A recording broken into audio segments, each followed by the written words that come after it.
बिस्मिल्लाहिर्रहमानिर्रहीम। अस्सलाम वालेकुम। गोश्त में धंसा नाखून तकलीफ दे भी और इन्फेक्शन का खतरा भी, इसका क्या इलाज है ये आज हम आपको बताएंगे।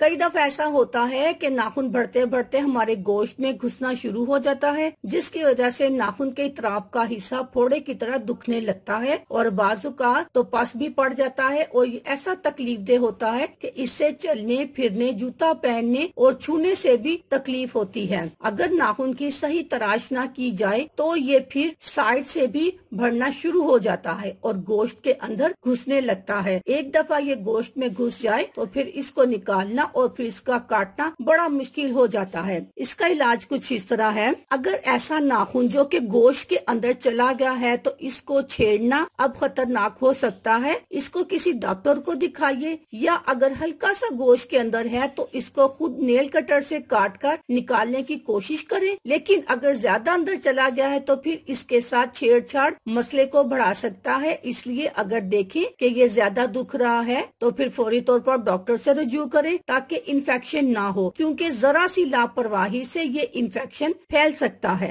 नाखून ऊपर उठाने की कोशिश करें। अगर तो अभी ये इस मसले की इब्तदा है तो इसको खुद कंट्रोल किया जा सकता है। इसके लिए पैर को या हाथ को, जहाँ का भी नाखून है, इसको कुछ देर पानी में भिगो लें, इससे वो नरम हो जाएगा। अब इसको थोड़ा सा किसी चिमटी की मदद से उठाएं। जब वो कुछ अलग हो जाए तो इसमें गैप लाने के लिए किसी रुई का टुकड़ा अंदर भर दे ताकि नाखून और गोश्त के बीच में कुछ गैप आ जाए। एंटीबायोटिक लोशन या मरहम, इस नाखून में एंटीबायोटिक मरहम या लोशन लगाकर इसको जख्म या इन्फेक्शन से बनने से रोका जा सकता है। इसके बाद इस पर कोई साफ कपड़ा या पट्टी लपेट दे। इस पट्टी को ज्यादा सख्त ना लपेटे बल्कि हल्का सा लपेटे, वरना वो नाखून से चिपक कर ज्यादा तकलीफ देगी। पेन किलर, अगर आपके नाखून में तकलीफ ज्यादा है तो इसके लिए पेन किलर इस्तेमाल की जा सकती है ताकि आपको दर्द कम महसूस हो। गर्म पानी और नमक, अगर मुतासरा नाखून को गर्म पानी में नमक डालकर भिगो दे तो सूजन और तकलीफ दोनों कम हो सकते हैं।